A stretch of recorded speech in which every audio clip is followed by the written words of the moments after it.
Bueno, siendo las 8:40 de la mañana de hoy, jueves 30 de septiembre del 2021, 11 años del 30S, ¿no es cierto? Sí, creo que es un día que... Que no muchos ecuatorianos nos gusta. Pero bueno, el día de hoy tenemos al economista y profesor catedrático de la Universidad de San Francisco de Quito y una de las voces más influyentes sobre la idea liberal, aquí en Ecuador, a Luis Espinosa Godet. ¿Cómo estás, Luis? Pues muy bien, muy contento y muy intrigado por la entrevista. Luego dirán que soy muy meticuloso y fastidioso, pero son y 48. No vamos a engañar a nuestros queridos, las que nos están escuchando. Uy, mi reloj está un poco... Vale, luego por eso que si soy tan picajoso. Y muy intrigado porque cuando me dijiste que me querías grabar para el podcast y dices que soy una de las principales voces, quizás puede parecer sorprendente, pero a mí todavía me sorprende mucho que suscite este interés. Es decir, que a una joven alumna le dicen haz un podcast a un personaje, no sé si es personaje o persona, creo que ese es un debate interesante, y pienses en mí, a mí me llama mucho, o sea, me sigue sorprendiendo, no creo que sea tan interesante, pero ojalá pueda no decepcionarte. No, sí. Bueno, tengo la primera pregunta que se me vino a la mente y todos los días desde que te escribí por Twitter. Primero yo no creí que me ibas a contestar, ibas a tener bastantes mensajes de Twitter. Y viendo tus tweets, lo que más visto de personas contrarias a ti es que te saben llamar neoliberal. No sé, es una especie de insulto tal vez para esas personas contrarias a ti. Pero ¿tú crees que existe el neoliberalismo o que la idea del neoliberalismo es una idea falsa? Bueno, creo que has leído ni siquiera los tweets más injuriosos. Otros muchos me llaman facha y de ahí para arriba, ¿no? O sea, no son esos los peores. Sobre la pregunta, intento responder al máximo posible. Tú me escribiste por 2 canales, al mail de la universidad, a lo que respondo a todo, y por Twitter a lo que respondo antes, ¿no? Respondí un poquito antes. Ahora, sobre qué es el neoliberalismo. El neoliberalismo en realidad no es más que un hombre de paja, una fachada, esto que se ha montado la ultraizquierda. ¿Por qué? Porque es evidente tanto el triunfo de cierto liberalismo como que la democracia liberal, lo liberal burgués, el libre comercio ha triunfado. Entonces, como ellos siguen opuestos a esas ideas, y ya la palabra liberal es evidente que a lo largo del siglo XIX y principios del XX adquirió cierto prestigio porque era evidente que las ideas funcionaban, entonces tuvieron que encontrar otra palabra para denostarnos. Encontraron neoliberal, que en el fondo no quiere decir nada. Es decir, yo soy orgullosamente liberal porque de la tradición liberal asumo prácticamente todo, no evidentemente todo porque la tradición evoluciona, pero las ideas evolucionan, pero asumo una inmensa mayor parte, ¿no? Sin embargo, como liberal ya tiene una mala palabra, se llama neoliberal. Yo sí que creo que los socialistas del siglo XXI son neosocialistas, ¿no? Porque ellos no pueden asumir su pasado, no pueden asumir el comunismo, no pueden asumir el socialismo, no pueden asumir sus antecesores, pero se intentan hacer, pero no utilizo esa palabra de manera peyorativa. Así que, no, el neoliberalismo no es más que una manera que tienen algunos de indicar, primero, su ignorancia, porque es un concepto vacío, es decir, es solo para insultar, pero no queda nada claro que determina, y segundo, su poca capacidad de debatir de lo importante, de las ideas, solo descalificar al otro con esa palabra que le denosto y ya está. Bueno, ya, aunque fuese neoliberal, vamos a hablar de las cosas, es decir, con un adjetivo no has solucionado un debate, con un adjetivo solo te has calificado a ti mismo. Es muy interesante porque yo tengo parientes que son de la rama correísta y lo único que saben decir las ideas neoliberales, pero yo entiendo por neo como algo nuevo. Entonces yo no entiendo si existe una nueva libertad, porque las ideas de Mises y de Hayek y toda la escuela austríaca siguen iguales, no ha habido ningún cambio de 180 grados como ha habido en lo que es el comunismo de la Unión Soviética, lo que viene siendo el socialismo del siglo XXI, que a la final de lo que tengo entendido solo es un término que utilizó un mexicano. Sí. En primer lugar, no te preocupes, pasa en las mejores familias. O sea, en todas las familias hay distintas corrientes políticas, y una de las cosas que yo creo que son más perniciosas de las que hizo el correísmo, y esa es una definición de totalitarismo, es que todo aspecto de la vida social se impregnó de ideología política. Entonces hubo divisiones en las familias, hubo divisiones en los equipos de fútbol barriales, hubo divisiones en las iglesias, hubo divisiones porque todo estaba hiperpolitizado. Y ese es uno de los aspectos de lo que es el totalitarismo, es decir, politizar toda la vida social. Y yo reivindico que es muy importante que haya vida social no politizada, vida personal, vida familiar no politizada y que cada uno esté. Ahora, con respecto a eso, esa es la pregunta más interesante, ¿no? En primer lugar, que alguien diga neoliberal, insisto, no es un argumento, no es una manera de decir, es solo un adjetivo, o sea, solo estás diciendo, pero no estás argumento, porque parece que te llamo neoliberal, te llamo facha y ya se terminó el debate, ¿no? Como eres facha ya no debato contigo, entonces ya no hay, no, sea lo que sea, vamos a debatir las ideas, luego ya nos calificaremos, pero vamos a debatir las ideas, ¿no? En segundo lugar, tienes mucha razón, o sea, cuando digo que reivindico la tradición liberal, quiero decir, la libertad sigue siendo la misma, la libertad de comercio y el por qué el libre comercio es importante sigue siendo la misma, la libertad de defender, la libertad de expresión sigue siendo la misma, la importancia de defender la democracia liberal burguesa sigue siendo la misma, la importancia de defender un Estado pequeño sigue siendo el mismo, o sea, las ideas siguen estando ahí. ¿Qué es el socialismo del siglo XXI? Sobre eso mismo escribí un pequeño librillo que se llamó Crónicas del socialismo del siglo XXI junto a Andrés Ortiz Lemos y tenía la misma duda, y a mí lo que me sorprendió precisamente de estudiar el socialismo del siglo XXI, cuando queríamos escribir el libro, era la poca consistencia lógica, ideológica que tenía. En el socialismo del siglo XXI era mucho soflama, pero no había argumentos muy sólidos. De hecho, uno lee el Plan Nacional del Buen Vivir, es mucha palabrería y tal, pero no había un argumento de cómo realmente se genera riqueza o cuál es lo que estamos queriendo hacer. Y claro, a esa inconsistencia, a esa liquidez se corresponde esos resultados, ¿no? Es interesante. Y tengo otra duda que se me vino también, porque todos tenemos, las personas que tienen una ideología, sea de izquierda, de derecha o de centro, aunque yo no creo que exista el centro, porque siempre vamos a estar alineados hacia uno de los cuadros, ¿no es cierto? Pero ¿por qué tú decidiste tomar las ideas liberales? ¿Por qué no tengo aquí sentado a Luis Espinosa con una bandera que dice Rafael Correa, te amo? Una gorrita del comandante Che Guevara, ¿no? En primer lugar, es muy interesante esa primera.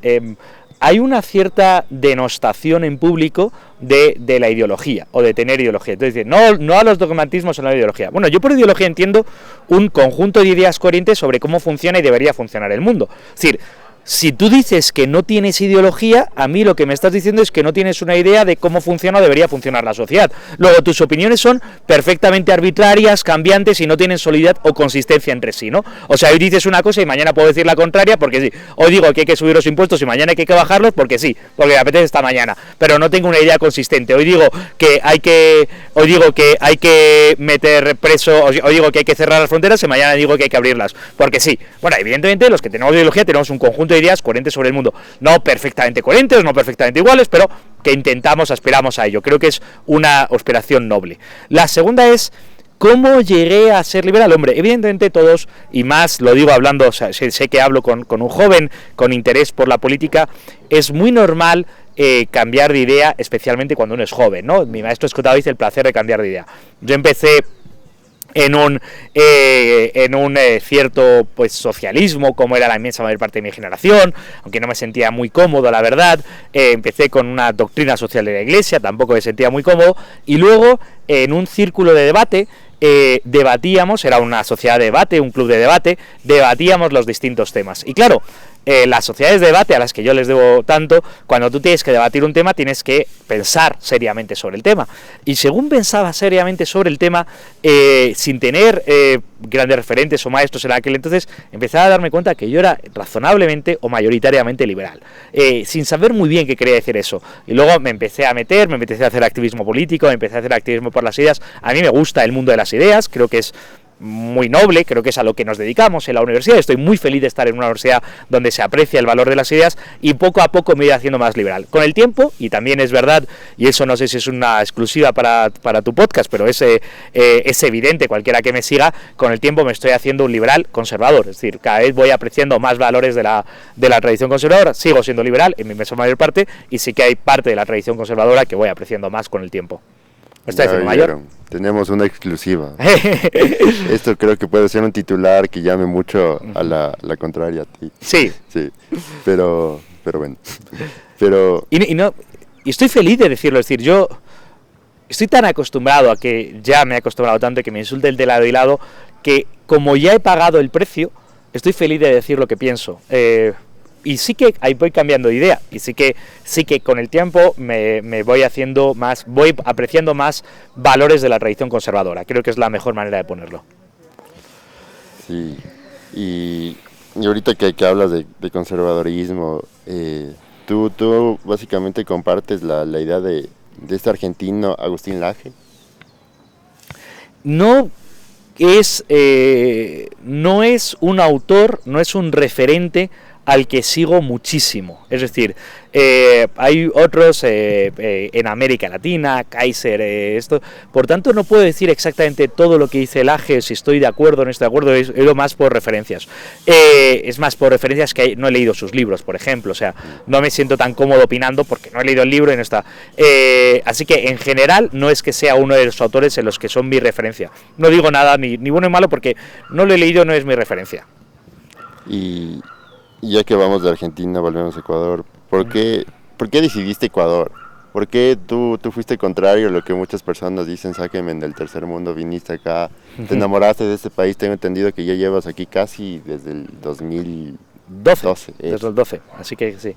Es curioso porque tú que eres joven dices por qué decidiste venir o por qué viniste. Cuando uno va viviendo la vida no es un camino tan decidido, tan trazado. Es decir, claro que en la vida tenemos opciones, tenemos libertad, tenemos elecciones, pero también la vida te va llevando por distintos caminos, tus elecciones te van llevando por distintos caminos. Yo no tengo la sensación de haber decidido venir al Ecuador. Yo me surgió una oportunidad, vine al Ecuador, creía que iba a ser por un corto periodo de tiempo, vine a Puerto Viejo, capital del Manabí, el 15 de septiembre del 2012 aterricé, y creía que iba a ser pues una experiencia por un año, un poco corto periodo de tiempo. Luego con el tiempo se alargó, luego vine a la Universidad de San Francisco de Quito, que es un lugar muy amable y donde es muy fácil trabajar. Creo que la Universidad de San Francisco todavía conserva algunos de los mejores valores de lo que es una universidad, un lugar donde se aprecia el valor de las ideas, donde se puede ser razonablemente libre, entonces estoy razonablemente feliz aquí, y luego ya la vida te va atrapando, vas haciendo amigos, pareja, ya te vas encontrando y ya pues uno se va quedando. Pero es curioso porque cuando uno es joven cree que la vida se decide, ¿no? Yo he decidido ir. Bueno, la vida se decide dentro del cauce que te va llevando y es más o menos así. Wow. Y luego al final, sí que falta la otra parte, claro, luego al final soy razonablemente feliz en Ecuador. Digo razonablemente feliz porque no creo que no es absolutamente feliz ni completamente feliz, soy razonablemente feliz y me siento cómodo y feliz aquí, tengo mi vida, mi trabajo, mis amigos, mis colegas, y sí que estoy razonablemente feliz. Y tú ya llevas 9 años y 15 días. Sí. Sí. Wow. Y tú en estos 9 años te has dado el tiempo de analizar profundamente cómo va la economía de todo este país. Sí, y quiero decir dos cosas. Sí, le he dedicado mucho tiempo a hacer análisis de coyuntura. Creo que es la función de lo que creo que es una de las funciones, no sé si la única, pero una de las funciones de lo que debe ser la universidad. Creo que el estudiar economía quiere decir entender cómo funciona las relaciones sociales que producen la riqueza y la pobreza, entenderlo en la teoría y la historia del pensamiento, lo que dijeron otros muchos, y también entenderlo en la práctica y en la realidad que vivimos. Es decir, yo me dedico a la economía porque me gusta ver que las sociedades prosperen, me gusta ver, entender el precio de las cosas que voy a comprar al supermercado, es decir, lo que la gente vive, ¿no? La economía es una ciencia viva de lo que la gente vive en la realidad, ¿no? Entonces, sí que he dedicado gran parte de mi energía a hacer coyuntura. Creo además, porque lo he pensado y no es el mío el único caso, creo que cuando uno viene de fuera tiene unas ciertas herramientas distintas para entender la realidad de la economía de un país. No es casualidad, es decir, uno tiene otros referentes y va comparando y eso permite. Es muy habitual, no es el único caso el mío de un extranjero que hace análisis de la coyuntura de un país. Ocurre en decenas. En España, por ejemplo, de los más renombrados y que es un querido maestro es Rodríguez Brown, que está permanentemente haciendo análisis de la coyuntura española y es nacido en Argentina. Evidentemente, ahí creo que hay una explicación para eso. Y Y yo me acuerdo que cuando fue las manifestaciones de octubre de 2019, terrible mes, yo me acuerdo que te vi en una entrevista con Virgilio Hernández. Sí. Y desde ahí yo te comencé a seguir, porque yo no conocía a Luis Espinosa Godet. Desde ahí te comencé a seguir. Y más que todo por octubre de 2019, que fue, no sé si llamar levantamiento, manifestaciones, pero fue algo que no queremos que vuelva a suceder. Tú, en lo que va de los meses del gobierno de Guillermo Lasso, ¿crees que pueda surgir un nuevo levantamiento? Que la unidad CISA salga y vuelva a bloquear carreteras, vuelvan a saquear la propiedad privada. Es curioso porque tú eres un joven inteligente que se preocupa por la actualidad política y tú no sabes cómo llamarlo. Y en el hecho de cómo lo llamemos hay mucha diferencia. Sí. Porque si tú me preguntas, ¿tú crees que las manifestaciones del 2019, tú crees que las manifestaciones se deben volver a repetir? Te digo, por supuesto, la manifestación es un derecho democrático y que la gente se manifieste cuanto más se repita. Ahora, si tú me preguntas, ¿tú crees que el alzamiento violento que bloqueó las casas, utilizó la violencia, quemó las calles, se debe volver a repetir? Te digo, por supuesto que no, porque un alzamiento violento no jamás se debe reproducir en una democracia. Es lo opuesto a la democracia, es lo opuesto a los derechos, es lo opuesto a lo social. Entonces, el mero hecho de que la retórica y la historia lo haya pasado a ser como las manifestaciones de 2019, como si hubiesen sido manifestaciones pacíficas de gente que paseaba por la calle con una pancarta, ya estamos tergiversando la historia. Luego, como tú no te sientes cómodo tú mismo cuando haces la pregunta diciendo manifestación, dices, luego he hecho el levantamiento. Bueno, si es un levantamiento no es una manifestación, porque sí, la manifestación legítima y pacífica es lo opuesto al levantamiento violento y legítimo. Es lo opuesto, o sea, no podemos utilizar, porque es exactamente lo opuesto. En democracia es legítimo manifestarse, es completamente ilegítimo utilizar la violencia para lograr fines políticos. Entonces, creo que hay un elemento importante de cómo nos hacemos el relato de eso. Es muy impresionante que tú escuchas a ciertas personas dicen el alzamiento popular de los movimientos sociales. Digo, ¿pero qué coño me está contando? Que yo estuve aquí, yo tuve miedo en mi casa, yo vi saqueos por la ventana de mi casa. Y usted me está diciendo que eso es legítimo y bonito. Y usted me está diciendo que eso es el pueblo. Vaya a preguntarle a la señora María, le digo dónde estaba yo cuando le intentaron saquear. Pregúntele a ella, vaya a preguntarle a los que no pudieron ir a trabajar, vaya a preguntarle a los que no pudieron ir a la ambulancia, vaya a preguntarles a ellos si es legítimo y si eso es popular. Porque ¿qué pasa? ¿Que esa gente que no pudo ir a trabajar no es pueblo? ¿Esa gente que no pudo ir a trabajar a producir no tiene derechos? ¿El libre derecho a la circulación por tu propio país? Porque el derecho a la manifestación lo podemos discutir, pero el libre derecho a circular, que es el primero, eso es, o sea, el relato que nos estamos contando es tan pernicioso. Y ahora la pregunta es, ¿se puede volver a repetir? Por supuesto que sí. Primero porque el relato que nos contamos lo está convirtiendo en un suceso heroico, que lo están romantizando. ¡Oh, qué maravilla cuando nos manifestamos para conseguir el cambio y la revolución y el cambio! Claro, si lo romantizas, si lo cuentas como un suceso heroico, es evidente que se podrá volver a suceder. Y además, en la historia del Ecuador, los sucesos de octubre del 2019 no fueron ni los primeros ni los últimos de alzamientos contra. No me gusta tampoco cuando se dice indígenas, porque no es verdad ni que eran los indígenas, ni la mayor parte de los indígenas, eran algunos líderes indigenistas en nombre del indigenismo, pero no eran todos los indígenas, tampoco es verdad. No es ni un alzamiento indígena, ni eso, no, es alzamiento de ni de los movimientos sociales. Quizás, y sería importante, no sé si soy yo quien tiene que encontrar la palabra, pero quizás si lo empezamos a llamar el alzamiento de los antisociales, quizás es menos probable que se vuelva a repetir si los titulares de los periódicos o los jóvenes como tú, cuando quieren encontrar cómo llamar a eso, dicen el alzamiento de los antisociales. Claro, ¿tú crees que es probable que se repita el alzamiento de los antisociales? Hombre, pues ya es menos probable porque evidentemente ya tiene una connotación negativa. ¿Tú crees que es probable que se vuelva a repetir el alzamiento del 2019? Pues claro, ahí ya sí, porque ya estás hablando de una revolución romantizada. Y cuando hablaste de violencia, yo también viví la violencia por mi casa. Yo vivo cerca de Talamasanos cuando lo quemaron. Y yo, en lo personal, pienso que octubre de 2019, como tú dices, son fines políticos.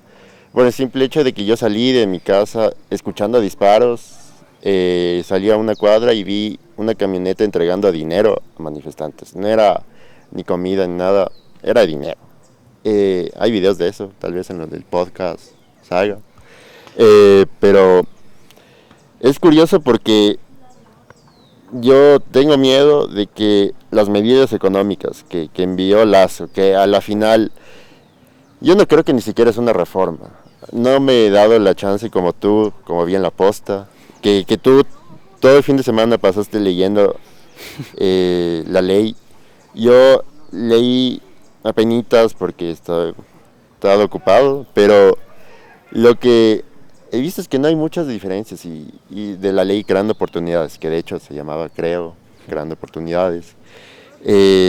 ¿Tú crees que en caso de que Lasso vuelva a enviar, porque a lo que estamos haciendo este podcast el día de ayer, el CAL no le dio paso a la ley, ¿tú cómo hubieses visto que esta ley, si hubiese pasado debate en la asamblea y pueda que hubiese pasado, cómo hubieses visto a esta ley?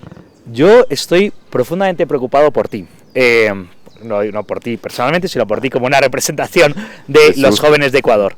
¿Te das cuenta que tú has utilizado la palabra miedo cuando haces la pregunta sobre el futuro de tu país? ¿Te das cuenta que tú, hablando del futuro del Ecuador, dices, tengo miedo de que vuelvan? Eso es precisamente la coacción, y eso es precisamente lo que es la violencia.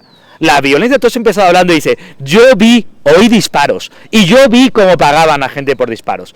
Y luego empiezas a hablar del proyecto de ley, algo que se podría debatir tranquilamente en cualquier lado, y utilizas la palabra miedo. Tengo miedo de que eso. ¿Tú crees que una sociedad democrática sana puede tener un debate democrático y sano cuando los jóvenes tienen miedo de que se pueda utilizar la violencia para defender ciertas ideas del debate público? Es que, evidentemente, no podemos tener un debate sano si no tenemos una democracia sana. Y la democracia sana pasa por la renuncia irrestricta y permanente al uso de la violencia con fines políticos. Y que un joven ecuatoriano me pregunta, tengo miedo de que vuelvan a haber violencia por si se aprueba un proyecto de ley.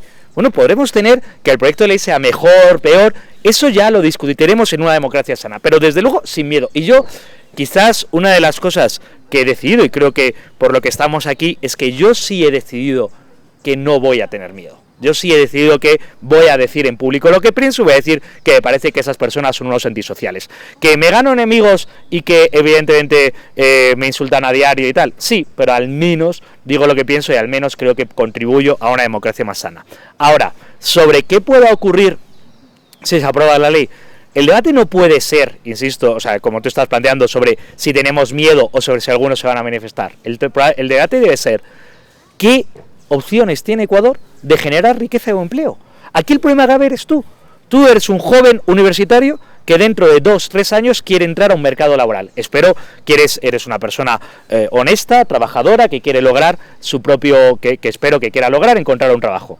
¿Qué opciones te ofrece Ecuador de que en 2 o 3 años puedas tener opciones de trabajo? Porque a día de hoy no las tienes. A día de hoy 2/3 de los ecuatorianos no tienen empleo adecuado. A día de hoy, si sales al mercado laboral, lo vas a tener muy complicado. Ya era complicado antes, pero después de la pandemia, muchísimo más complicado. Tú y tus amigos, ¿qué opciones tenéis? Es de eso de lo que tenemos que hablar, de cómo generamos ilusión. Fíjate, en lugar de hablar de miedo, me encantaría que los jóvenes ecuatorianos empiecen a hablar de ilusión, de esperanza. Quiero un Ecuador donde pueda encontrar empleo y llevar a cabo mi proyecto de vida, sea cual sea.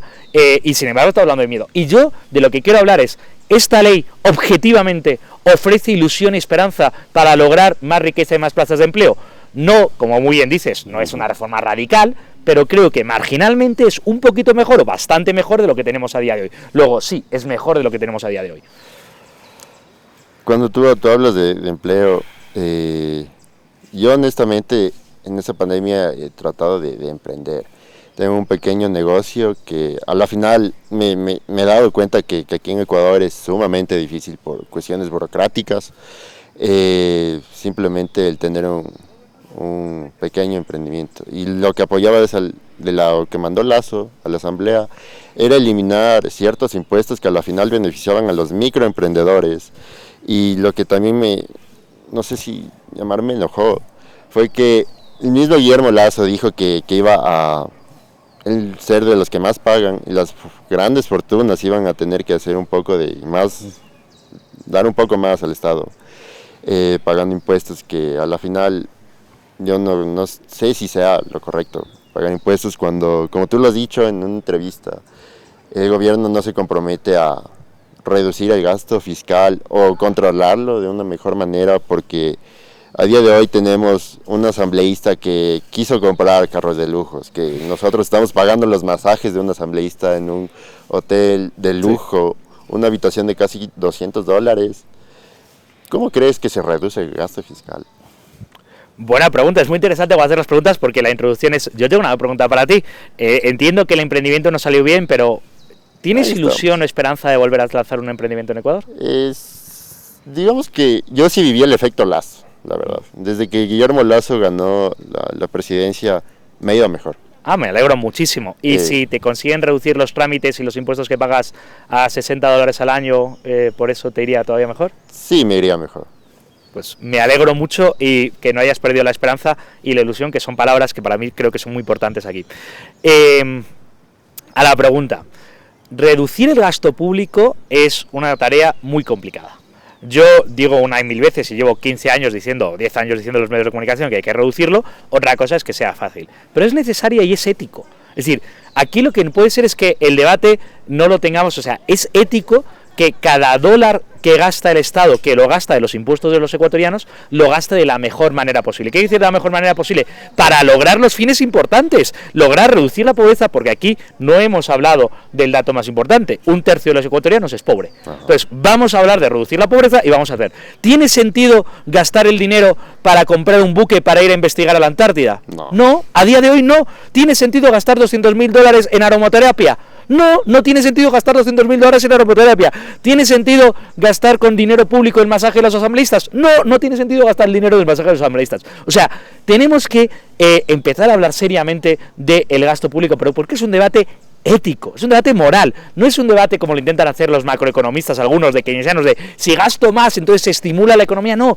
es un debate ético. ¿De quién son estos dólares? Son de los ciudadanos ecuatorianos, vamos a gastarlo para conseguir los fines importantes para los ciudadanos ecuatorianos, no en todas estas pendejadas que estáis gastándolo permanentemente. Entonces, sí, es un tema difícil, es un tema además que creo que ahora recién empieza a haber una cierta indignación social. Es decir, tu mera pregunta a las noticias del periódico y empiezan a decir, oye, claro, es que después de la pandemia mucha gente se ha empobrecido, después de la pandemia muchos negocios han quebrado, y entonces dicen, oiga, si pago impuestos, bien, pero ¿qué haces con ellos? Vamos a empezar a hablarlo, y ahora ya empiezo a notar una cierta indignación, y creo que es un debate, sí que la palabra es correcta, es indignación y ético. O sea, vamos a ver en qué gastamos el dinero. Justo ahorita que hablas de pobreza y negocios quebrados, creo que yo respeto mucho a los empresarios y microempresarios, porque mi mamá también es emprendedora, tiene su propia escuela de idiomas japonés y aprovecho para hacer espacio publicitario. Pero di el nombre.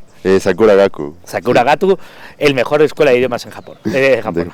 Aquí vamos. Pero mi mamá todos los empresarios se tuvieron que adaptar a la situación, y lo que me orgullece es que mi mamá pudo dar plazas de empleo a personas que perdieron por la pandemia. Mi mamá tuvo que hacer el sacrificio, y también mi mamá tuvo la ilusión de este plan económico, y mi mamá se indigna cada vez que me dice tengo que pagar al SRI, este impuesto que lanzó el gobierno de Moreno, del microempresario.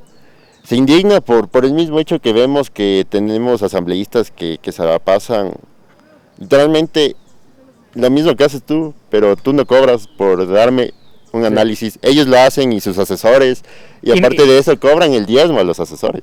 Y ni siquiera, porque la entrevista de La Posta tuvo una parte divertida, es que justo antes de mí habló una señora asambleísta que estaba opinando y luego decía, bueno, todavía no me he leído toda la ley, estábamos a lunes, y la ley había presentado el domingo. Yo me pasé el fin de semana puteado. O sea, leer una ley de 180 páginas no es mi plan divertido de fin de semana. Me voy a leer una ley. No soy un friki tan raro. O sea, yo me gusta leer otras cosas, me gusta estar con mis amigos, me gusta pasármelo bien, me gusta ir a restaurantes, no leerme la ley. Pero yo pasé el fin de semana puteado leyéndome la ley, porque entendía que era mi responsabilidad con los ciudadanos ecuatorianos que me iban a pedir una opinión, dar una opinión formada en base a lo que decía la ley y dar una opinión para intentar formarme una opinión. Y veo a los asambleístas que cobran un salario mucho más alto que el mío por hacer ese trabajo y no lo hacen. Claro que me indigno, pero me indigna hasta estos límites. Es muy importante esta entrevista para mí, no sé si a ti te está sirviendo, pero a mí está sirviendo, porque para mí es muy importante escucharte a ti. Creo que en el Ecuador de hace 5 o 10 años, con la retórica permanente contra los empresarios capitalistas que hablan, te hubiese costado más decir esta frase tan bonita, es decir, mi mamá es empresaria, estoy muy orgulloso de mi mamá, estoy muy orgulloso de que crea plazas de empleo, estoy muy orgulloso de que sus alumnos están satisfechos de aprender japonés, estoy muy orgulloso de lo que ella hace cada mañana y la veo hacer cada mañana. Y empresaria no quiere decir que mi mamá es la señora Novoa, que serías multimillonario y me alegraría mucho por ti. No, mi mamá es una mujer que crea unas poquitas plazas de empleo y que mal que bien nos intenta sacar a todos, darme a mí, no tienes hermanos o familia, una educación y salir adelante. El 98% de las empresas en Ecuador son microempresarios. Cuando hablamos de la empresarialidad, cuando hablamos de las empresas, no estoy refiriéndome al señor millonario al que le deseo lo mejor y no tengo... Le deseo lo mejor, que disfrute sus millones con salud, no soy envidioso, que le vaya bien, que disfrute con salud y que haga lo que quiera. Pero ese no es lo que me preocupa, lo que me preocupa es el 98% de esas pequeñas personas que llevan además oyendo durante décadas en este país a los comentaristas, a los jornalistas, a las izquierdas diciendo que son una especie de explotadores, malas personas que solo están buscando el último céntimo. Y de esos, tu mamá ha sobrevivido y me alegro muchísimo. Pero es que 130.000 empresas han quebrado en este país durante la pandemia. Y ni siquiera nos hemos parado un momento a decir, qué pena por... No solo por esos 130.000 personas que tenían la ilusión como empresarios de tenerlo, qué pena por sus clientes, porque valoraban ese servicio, les gustaba la sazón de ese restaurante. Qué pena por sus empleados que han perdido el trabajo. Qué pena por sus proveedores que ya no están teniendo más esto. Pero como llevamos décadas oyendo hablar que los empresarios son gente malísima y horrible, ni siquiera nos hemos parado a pensar en este tipo de cosas. Así que sí, claro, y claro, como la retórica permanente en la sociedad era los malditos empresarios explotadores capitalistas, hay que sangrarles. ¿Cuál era lo que se hacía inmediatamente? Hay que subirles los impuestos. Y entonces, malditos empresarios subándoles los impuestos. Oiga, no, que yo creo trabajo, que yo creo valor, que yo creo riqueza. No vamos a hablar de cómo me vas a fastidiar, vamos a hablar de cómo me vas a ayudar para que yo pueda seguir creando valor y riqueza para este país.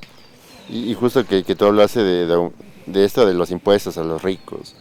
Yo igual sé mucho ver los memes que comparten mis amigos, y uno de esos no era meme, era una publicación de La Posta, de que Nebot, Leonidas Issa y creo que algunas personas de izquierda, Nebot no es de izquierda, pero salió con estas personas por darle la contra a Lazo, dicen que ponerle impuesto a los ricos afecta a los pobres.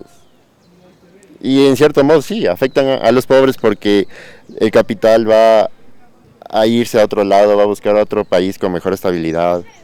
Pero, ¿qué tan malo es poner impuestos? Yo sé que los impuestos, a mí en lo personal no me gusta porque creo que eso me limita un poco a seguir buscando más objetivos.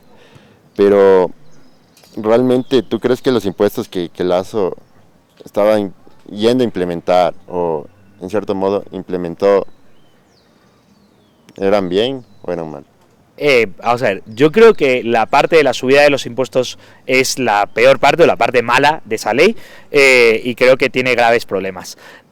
Ahora vamos a lo peor de todo es la retórica de subir los impuestos a los ricos, porque esa retórica nos retrotrae al mundo marxista en el que ricos y pobres están enfrentados, y entonces esto es una lucha de clases, una lucha social, y hay que conseguir sangrar a los ricos para conseguir. No es verdad que subir los impuestos a los ricos beneficia a los pobres. Subir los impuestos a los ricos va al Estado, si el Estado despilfarra el dinero, subir los impuestos a los ricos sirve para pagar los masajes o para pagar la aromaterapia, para pagar los buques, para pagar cosas que no. Solo si el Estado fuese eficiente y consiguiésemos que eso sirviese para mejorar la salud, la seguridad y la educación de los ciudadanos, podríamos hablar de estas cosas en serio.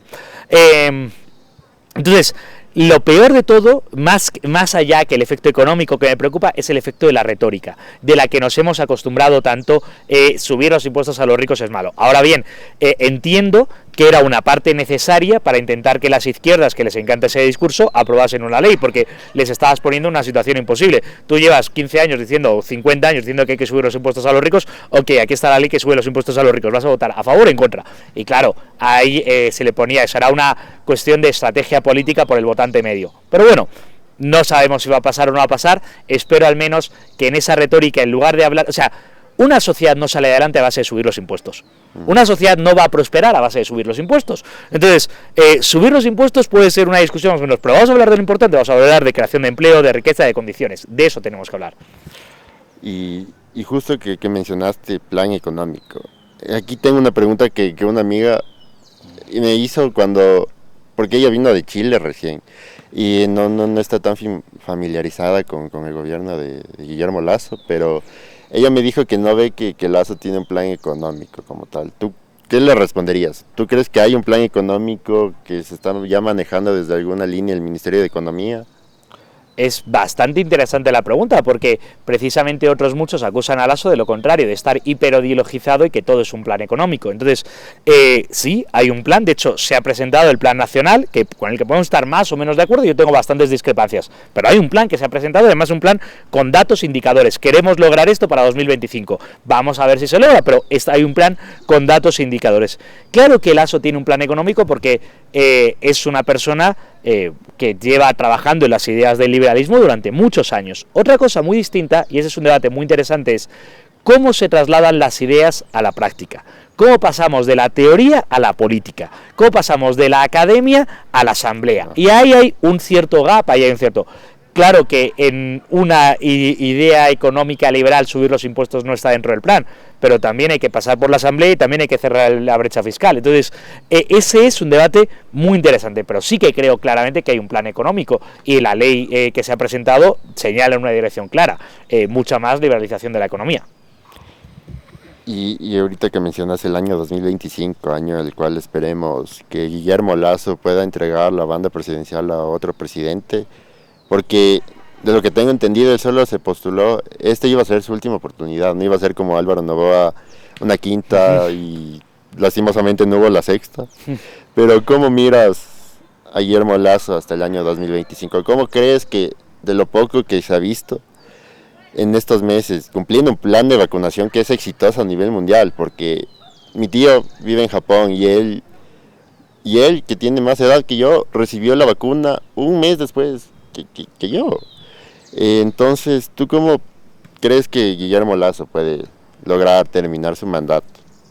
La primera parte de la pregunta es la más interesante de todas, es ¿Guillermo Lasso entregará su mandato en 2025? Porque, claro, los jóvenes en Ecuador, o sea, cuando uno vive en una democracia funcional, da por asumido que el mandato presidencial son 4 años y vamos a hacer 4 años. Claro, tú, siendo joven ecuatoriano que ha habido tantas cosas, dices, bueno, si lo entrega porque o viene muerte cruzada, o viene una revuelta, o sea, no vivimos con una cierta certidumbre de lo que es una democracia funcional. Cada 4 años cambiamos el gobierno, pero cada 4 años, ni menos ni más. La segunda parte es, ¿él entregará la banda presidencial? Mira, voy a decir dos cosas que parecen contradictorias. Yo creo que Guillermo Lasso es un hombre honesto y de palabra, lo creo, sí. No tengo ningún elemento para creer que no sea, pero también sé que el poder es muy atractivo. Y también sé que una vez que uno está viviendo en el Palacio Presidencial y la ley te permite otros 4 años de mandato, es muy atractiva esa posibilidad. Luego, no estoy completamente seguro de que realmente no aproveche los siguientes 4 años y sería legítimo, o sea, es parte de lo que es el mecanismo. Así que habrá que ver si lo entrega. ¿Cómo creo que lo entregará? Creo que lo entregará siendo una persona mucho más cansada. Creo que yo cuando escucho a Guillermo Lasso últimamente le noto como mucho más cansado, harto, o sea, él estaba deseando llegar pero no creía que se iba a encontrar tanta resistencia, así que y solo lleva 3 meses, solo lleva 4 meses, le quedan 44 meses de mandato, o sea, queda muchísimo camino por delante. También es una cosa interesante, es que en Ecuador la política es demasiado estresante permanentemente. Yo le digo, yo que soy una persona muy politizada, que sigue mucho la actualidad, los 3 meses antes de las elecciones estuve muy centrado en las elecciones. Eso quiere decir que desde noviembre del 20 estuve gastando muchas de mis energías en la política, hasta abril. Y ahora volvemos a estar en septiembre, que esos meses me lo he tomado un poco con más distancia, y ahora nos volvemos a cuestionar si va a haber muerte cruzada, si el mandato se termina, qué va a ocurrir. Es demasiado, la política ecuatoriana consume demasiadas energías de la sociedad ecuatoriana. Estamos demasiado pendientes de lo que ocurre. ¿Por qué? Porque no es funcional y afecta demasiado a la vida. Sí, justo que hablaste de las elecciones, déjame decirte que yo también estuve muy metido y cuando hubo la primera vuelta y no sabíamos si iba a pasar Yaku o Arauz, yo solo quería que me pase un camión por encima.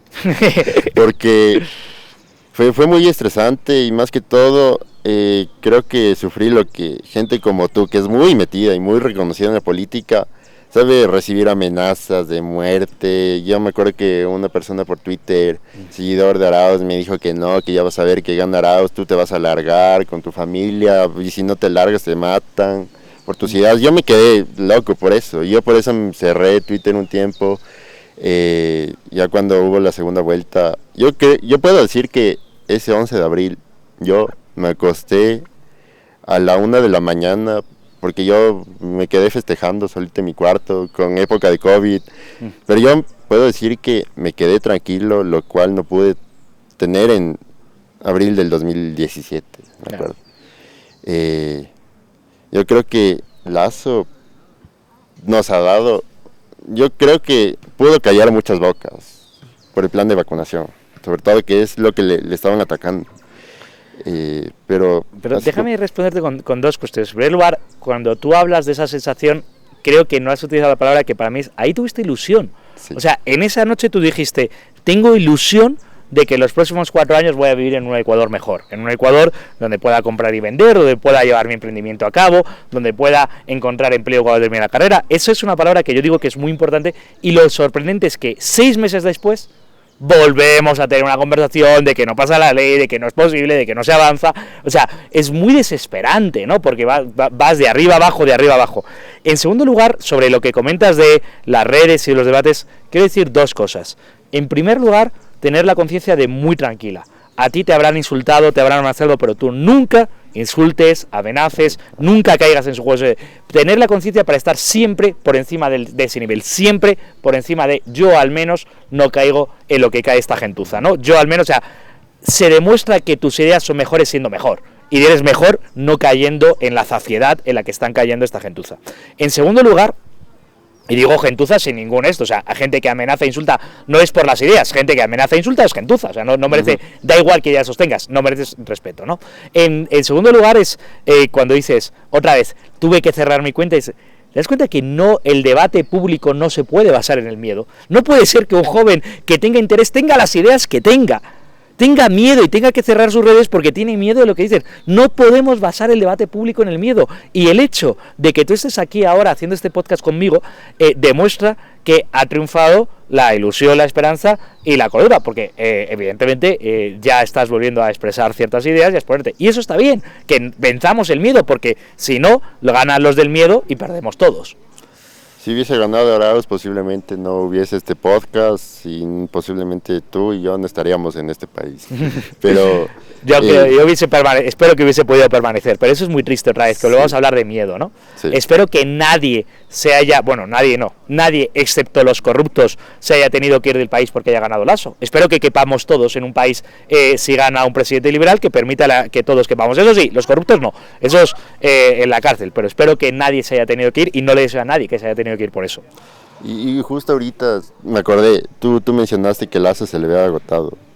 Y a lo que estamos grabando este podcast, hubo una matanza en la penitenciaría del Litoral el día de ayer y anteayer, que de lo que tengo entendido hasta el momento no he visto alguna actualización, son 124 muertes de presos. Brutal. Y a Lasso se le había agotado, pero hablando de esto, Lasso ya tuvo a una persona atrás del SINAI. Y puede que sea un error o no, pero así como tuvo sus éxitos, ¿tú crees que ha tenido algún fracaso en estos 4 meses? Sí, claro, por supuesto, y además creo que es importante de que las personas como yo, que somos analistas independientes, evidentemente afín al gobierno, para analista independiente, tenga la libertad de decir pública y claramente que, por supuesto, no todo lo que se ha hecho ha sido perfecto. Te va a llamar la atención. Primero, creo que el elemento de la seguridad hay que afrontarlo de una manera mucho más decidida y mucho más esto. Es muy triste que ya tuvimos una matanza hace cosa de 2 meses y creíamos que ya se anunciaron medidas más restrictivas en las cárceles que evidentemente no han tenido resultado. Así que es muy triste porque eso es una decisión dramática. Quiero mencionar, a mí me parece un grave error que no he entendido, la salida de Bay Montaño. Era una política a la que yo la tenía en mucha estima y la han sacado del MIES y no ha quedado claro por qué, ¿no? Eso me parece que ha sido otro error. Creo que esos dos, no sé si me puedo estar pensando alguno que se me puede estar escapando, pero esos dos son los dos errores principales. Y claro que es importante que hablemos de los errores que tiene el gobierno, porque ningún gobierno es perfecto y una sociedad libre consiste en esto. Uh-huh.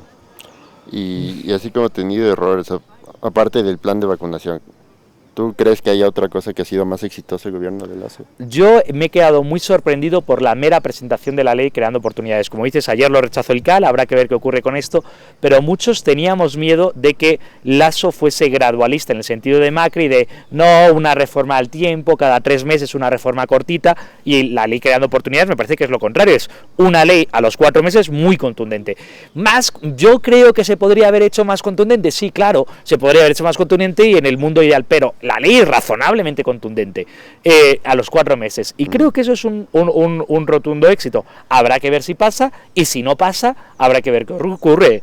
Consulta popular, muerte cruzada, pero lo que no creo es que después de esto se pueda permitir Lasso ser un político gradualista de Macri, es decir, tiene que hacer cosas mucho más potentes. O sea, ¿tú crees que Lasso no va a ser como los correístas decían, que iba a ser un Macri 2.0?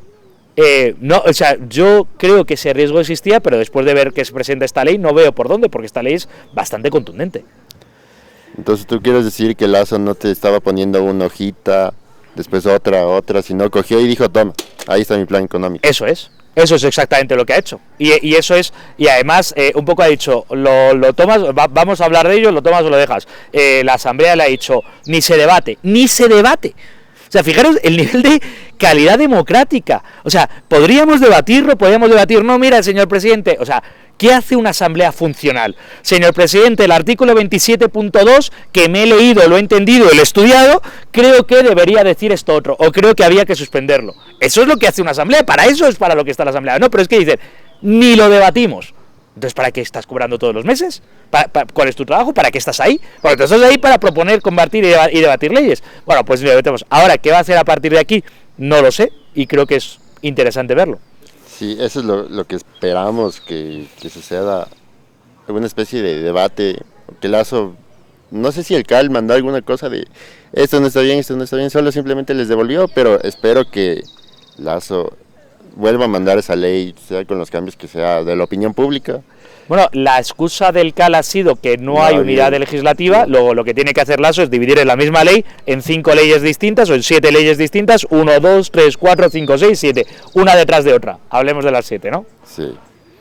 Esperemos que al menos lleguen a debate y para algo sirvan los impuestos que todos los ecuatorianos pagamos. Y bueno, tú viviste el periodo de Correa y el de Moreno. ¿Cuál crees que es la diferencia entre Moreno y Correa con Lasso? Bueno, creo que la diferencia entre Lasso y Correa es el día y la noche, ¿no? Es el agua. Yo creo que quizás, fíjate lo que te voy a decir, la primera y más importante es el respeto. El respeto en todos los aspectos, el respeto que produce y el respeto que da a los demás. Es decir, Correa no era una persona que respetaba a nadie ni a sí mismo, ¿no? Y no producía respeto por eso mismo, ¿no? Era más una especie de histriónico, ¿no? Lasso es una persona que produce respeto, es decir, puedes estar de acuerdo o en desacuerdo, pero te produce cierto respeto, ¿no? Y eso, curiosamente, no lo había pensado, pero cuando me lo nombras, eso es. Y ese respeto también a que se traduce al respeto que tiene Lasso a las opiniones ajenas, al respeto que tiene Lasso a la oposición, al respeto que tiene Lasso a la libertad de expresión, ese respeto que es una palabra muy importante, no es una sociedad mucho. El Correa de las sabatinas gritando, eso ni produce respeto, ni respetaba a la oposición, ni respetaba a los medios de comunicación, y creo que, no lo había pensado previamente a tu pregunta, me parece muy interesante, creo que es respeto. Con respecto a Lenin Moreno, la verdad es que a mí es un personaje que bastante ya, aún después de la presidencia de 4 años, me sigue intrigando. Yo nunca entendí por qué Lenin Moreno traicionó a Correa, y no hay como perderse, le traicionó, o sea, eso es lo que dicen los correístas, pero tienen toda la razón, no se presentó bajo el auspicio de Correa con su maldito y le traicionó y se viró. Nunca entendí por qué se viró, y no he visto una explicación muy sólida en los medios. Nunca entendí qué aspiraciones tiene él como, o sea, cuando él se iba a dormir como presidente decía ¿qué legado quiero dejar? Nunca me quedó muy claro qué legado quería dejar, cuál era su gran aspiración en la vida. Nunca entendí cuáles eran sus motivaciones. Es un personaje que aún a día de hoy me intriga y me gustaría que con el tiempo, quizás como ha hecho Mawad, espero que 90 años después, escriba, que nunca es completamente honesto, unas memorias o de una entrevista larga para intentar entender al personaje, porque es un personaje que me intriga y no me produce excesivo respeto tampoco. Justo ahorita que mencionas Lenin Moreno y dormir, me acuerdo que Lenin Moreno se acostaba comiéndose un arroz con huevo y le valió un bledo el país. Con eso creo que ya tenemos la respuesta a eso. Yo el otro día estaba hablando con un amigo que tú le conoces, Pablo Jaramillo, estudiante de economía, brillante persona. Y él me mencionó, no estaba seguro si fuiste tú el que dijo esta frase, que lo voy a citar, que este gobierno es histórico para la lucha liberal, que ha tenido más liberales que otro gobierno en todo el mundo. ¿Tú crees que es así? Es curioso, ahora que lo veo, que puede que la frase sea mía, y es bastante llamativo porque creo que muchos en el Ecuador no se están dando cuenta, y creo que la frase yo la digo en dos sentidos para ponderar. En primer lugar, liberales, personas comprometidas con las ideas de la libertad o del liberalismo, somos una minoría en todos los países del mundo. Incluso si aceptamos por liberal la FDP, el Partido Liberal Alemán, que es el traído, un 11% de votos para la FDP es wow, es como mega esto. En Ecuador, gran parte de los liberales, no todos evidentemente, pero estaban articulados en torno a Ecuador Libre, que es el think tank afina, creo. Y ha habido muchas noticias de periódico como Ecuador Libre toma el gobierno. Bueno, si tú ves los reportajes del periódico, al final hay en torno a 20, 30 personas más bien afines a Ecuador Libre y al liberalismo dentro de los puestos de gobierno. Y eso es un dato bastante histórico en la historia. Es decir, no creo que en el gobierno de Macri o en ningún gobierno de México, gente comprometida, quizás el primer gobierno de Piñera en Chile puede ser otra referencia, pero no creo que haya muchos casos en la historia en los que tantos. Claro, por el otro lado también hay que plantearse, no todos ellos tienen rango de ministro, en el gobierno puede haber en torno a 200, 300 personas, 20, 30, bueno, pues parece mucho, pero es un 10%, no es la inmensa mayor parte. Entonces, porque en el fondo los liberales somos bastante pocos en casi todos los lugares, así que sí creo que la frase es importante en el doble sentido, es decir, por un lado, es más que razonable en comparación histórica, por otro lado, no es que sea un gobierno radicalmente liberal en todos sus rangos y puestos, no, es razonablemente liberal. Wow. Bueno, ya para cerrar, solo tengo una pequeña pregunta que es más personal. ¿Tú cómo te defines frente al mundo? Porque yo lo que tenía miedo es que seas la típica persona que frente a la cámara es como que, qué chévere, pero sales de la entrevista, llegas y solo sientas y ya lo que vamos te vas sin despedir, tirando el micrófono, pero a mí me sorprendió porque yo no conozco a las personas, solo conozco a los personajes. Tú en Twitter y en los medios todos somos un personaje frente a la cámara. Sí. Pero me sorprendió que tú llegaste, nos saludaste, nos buscaste, porque yo tuve un problema para llegar acá porque había un tráfico horrible bajar a Cumbayá, y yo ya te iba a llamar y con el miedo de que me digas, no, sabes que ya hay que dar.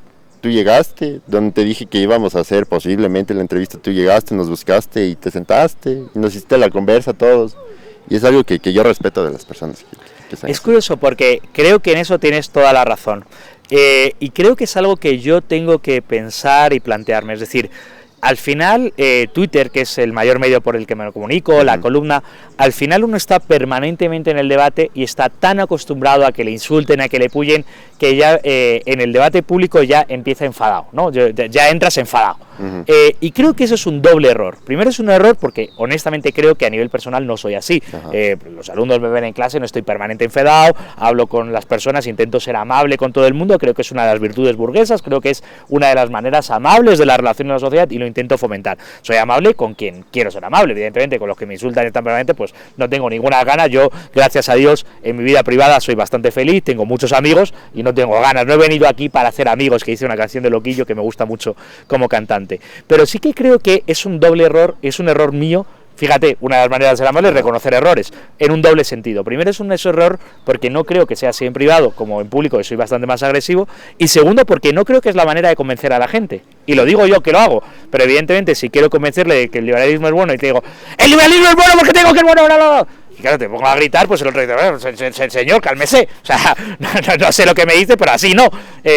Y creo que es, joder, mira que el liberalismo es bueno, que nos podemos entender. Ahí voy a tener muchas más posibilidades. Y quizás es verdad que permanentemente, pero claro, es que yo me meto a Twitter y me pongo a leer las tonterías que dicen los socialistas día sí día también y me acabo cabreando. Sí. Me acabo cabreando. Y no debería cabrearme tanto, tengo que tomar menos café por las mañanas, quizá. Sí. Ahí estamos.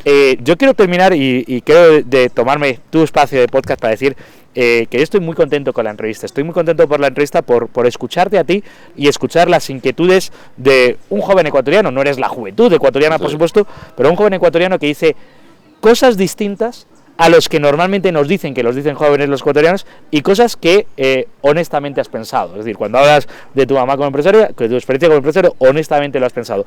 Podrás estar equivocado o correcto, porque eso es parte de la juventud, y parte de la juventud es equivocarse, pero lo piensas, y te atreves a decirlo en público, y estás dispuesto a decirlo. Y eso tiene valor.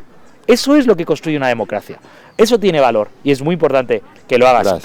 Gracias a tus amigos que están aquí. ¿Cuánto les has pagado? No hay presupuesto porque no tenemos, nadie nos financia, cabe recalcar, no somos financiados por el Estado ni por ninguna empresa privada, pero gracias. Y gracias, Luis, por darnos tu tiempo, por venir acá, y gracias a Juan José por venir a ayudarme, por madrugar por mí, igual a Josué, gracias, y a Pablo Jaramillo por darme las ideas liberales. Ay, gracias, un placer. Gracias, Luis.